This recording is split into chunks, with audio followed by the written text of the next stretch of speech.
श्री कृष्ण को बंदी कौन बनाना चाहता था। दोस्तों, जब श्री कृष्ण द्वारिकापुरी से हस्तिनापुर शांति दूत बनकर आए थे, तब उनका बड़ा जोरदार से स्वागत किया गया। भगवान श्री कृष्ण ने धृतराष्ट्र से कहा, शांति दूत का प्रणाम स्वीकार करिए महाराज। राजा ने कहा, हे वासुदेव, स्थान ग्रहण करके मेरे राजसभा का मान बढ़ाइए। विदुर ने कहा, स्थान ग्रहण करिए वासुदेव।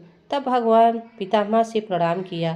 तब धृतराष्ट्र ने कहा, हे वासुदेव, अब आप बताइए, आप मेरे अनुज पुत्रों की ओर से क्या प्रस्ताव लाए हैं। तब भगवान हाथ जोड़कर खड़े हो गए और बोले, हे महाराज, हे गंगा पुत्र भीष्म को प्रणाम करने के उपरांत मैं ये निवेदन करना चाहता हूँ कि मैं किसी की ओर से कोई प्रस्ताव लेकर नहीं आया हूँ।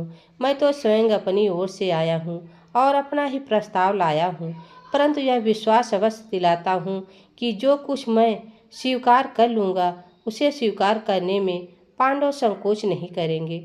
हे महाराज, आप तो स्वयं ज्ञानी हैं और जानते हैं शांति कोई प्रस्ताव नहीं जिस पर कोई वाद विवाद चले।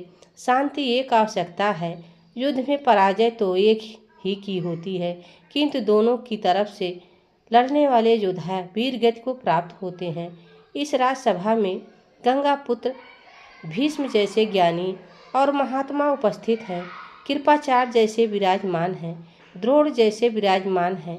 योद्धाओं की जो भीड़ इस राजसभा में है वो और कदाचित किसी और राजसभा में नहीं है, तो इसलिए इस राजसभा का दायित्व भी सबसे अधिक है। यदि युद्ध होगा तो महात्माओं और योद्धाओं का ये जमघट निस्संदेह ही बिखर जाएगा।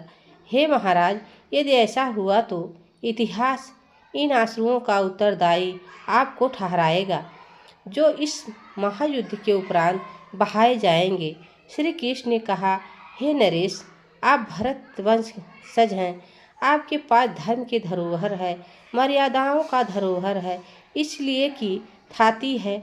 आप जैसे न्यारी राजा के होते न्याय भंग नहीं होना चाहिए, और इसीलिए हे धर्मध्वज रक्षक, मैं जो कहने जा रहा हूँ उसे ध्यान से सुने। शांति कभी असंभव हो सकती है और इसलिए कुरुवंश शांति के मार्ग पर ले चलिए। महाराज, इसी में भरतवंश और सारे संसार की भलाई है। इतिहास गांधार नरेश शकुनी से ये नहीं पूछेगा कि इन्होंने द्यूत क्रीड़ा में कपट क्यों किया, क्योंकि वह कपट आपकी सभा में हुआ था। महाराज, इतिहास युवराज दुर्योधन से भी नहीं पूछेगा कि इन्होंने भरत कुलवधू को भरी सभा में घसीट कर क्यों बुलवाया। इतिहास ये भी आपसे पूछेगा महाराज, क्योंकि दुर्योधन आपके युवराज हैं। इतिहास दुशासन से भी ये नहीं पूछेगा कि इन्होंने दुर्योधन के कहने पर भरत के कुलवधू द्रौपदी का वस्त्र हरण की असभ्यता क्यों दिखाई। इतिहास इसके लिए भी आपको ही दोषी, आपको ही उत्तरदायी ठहराएगा महाराज। इसलिए यह जान लीजिए कि शांति का कोई विकल्प नहीं है। तब भीष्म पितामह ने कहा, युद्ध तो कदाचित कोई नहीं चाहता केशव। यदि कोई भी युद्ध नहीं चाहता पितामह, तो यह कदाचित क्यों? यह तो आप ही जानते हैं पितामह, और मैं भी। युद्ध चाहने वाले इधर भी हैं और उधर भी हैं। इसलिए आज कदाचित वाले शब्दों को इस राजसभा से निकाल दीजिए पितामह, क्योंकि कदाचित जैसे छाया में शांत की बात नहीं हो सकती। कृष्ण ने हाथ जोड़कर कहा, हे पितामह, समझाइए अपने नरेश को। यदि कौरवों और पांडवों में मिलाप हो जाए तो यह सारा संसार उनका हो सकता है। उनकी राज सीमा के अतिरिक्त और कोई सीमा रह ही नहीं जाएगी। किंतु जब युद्ध हुआ महाराज, तो आपके पास कुछ नहीं रह जाएगा, ना पुत्र और ना ये अनुज पुत्र। क्या पता आपके किसके शव पर रोना पड़े। महाराज, क्या आपके पास आपके अनुज पुत्रों का शव आए महाराज, तो क्या आप किसी शत्रु का शव मानकर किसी प्रकार आनंद कर पाएंगे। महाराज, हे धृतराष्ट्र नरेश, इससे पहले कि आप प्राण त्यागे, कुल को एकत्र कीजिए। नरेश पांडव आपकी स्नेह की छाया में पले बड़े हैं।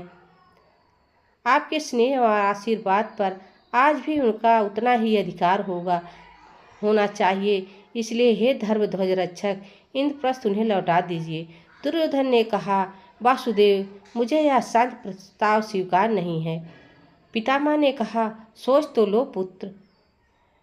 दुर्योधन ने कहा, इसमें सोचना क्या है पितामह, पांडु को इस समय 12 वर्ष का वनवास स्वीकार कर लेना चाहिए था और वह आज मांग रहे हैं। द्रोणाचार्य ने कहा, अपनी आवाज़ को धीमी करो। दुर्योधन जैसे कुल्हाड़ी ब्रश को काट कर गिरा देती है, वैसे ही व्यक्ति का कपट स्वयं को कुल्हाड़ी बनकर काट डालता है। पितामह ने कहा, और ये तो देखो, बस वासुदेव मित्र की भाषा बोल रहे हैं। दुर्योधन ने कहा, और मित्र की भाषा ये कह रही है कि मैं अपना आधा राज उन्हें दे दूं। यदि ये मित्रता है तो मुझे शत्रुता की परिभाषा समझाइए पितामह। कृपाचार्य ने कहा, शत्रु वो हैं युवराज जो किसी योद्धा को अनुचित के लिए भड़काए। जो कुछ वासुदेव ने कहा वही धर्म है। दुर्योधन ने कहा, इंद्रप्रस्थ तो मैं कभी नहीं दूंगा। कुलगुरु, हाँ, यदि वासुदेव के पास कोई और प्रस्ताव हो तो मैं उस पर विचार कर सकता हूँ। कृष्ण ने कहा, आप लोग दुर्योधन की शुभचिंतक हैं, इन्हें समझाइए, क्योंकि भरतवंश को इस नासमझ योद्धा के महत्वाकांक्षी की बलि नहीं चढ़ाया जा सकता। और प्रस्ताव का प्रश्न है युवराज, तो मेरे पास एक और भी प्रस्ताव है। यदि दुर्योधन इंद्रप्रस्थ रखना चाहे महाराज तो अवश्य रख ले। मैं पांडवों की ओर से 5 गांव मांग रहा हूँ। हे नरेश, यदि आप 5 गांव ही दे दें तो पांडव उन्हें पाकर संतुष्ट हो जाएंगे। दुर्योधन ने कहा, 5 गांव, वह भी उन पांडवों को? मैं उन पांडवों को सुई की नोक की भूमि नहीं दूंगा। श्री कृष्ण ने कहा, हे दुर्योधन, अपनी माता गांधारी शिव भक्तिनी को अपने शव पर विलाप करने के लिए क्यों आमंत्रित कर रहे हो? दुर्योधन ने कहा, वासुदेव, यदि तुम दूत ना रहे होते तो तुम्हारे कहने पर इतने में पितामह चिल्ला उठते हैं। दुर्योधन अपनी जबान संभाल के। तब भगवान ने कहा, पितामह, इन्हें बोलने दीजिए। भगवान मुस्कुराकर बोले, यदि मैं दूत ना होता तो क्या कर लेते युवराज? यूं मेरी माता श्री की बात करने पर मैं तुम्हारी जीभ खींच लेता। भगवान ने कहा। और दुर्योधन ने कहा, और तुम्हें बंदी बनाकर कारागृह में डाल देता। भगवान ने कहा, राजदूत को बंदी बनाओगे युवराज? उस अतिथि को बंदी बनाओगे जिसके स्वागत के लिए कुरुश्रेष्ठ भीष्म पितामह और आचार्य द्रोण और कृपाचार्य गए थे।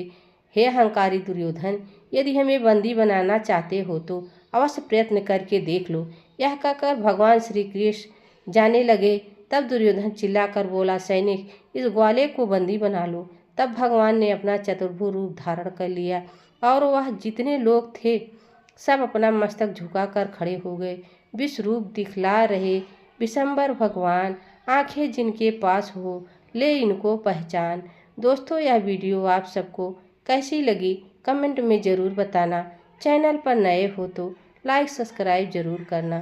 तब तक के लिए राधे राधे, जय श्री कृष्ण, धन्यवाद।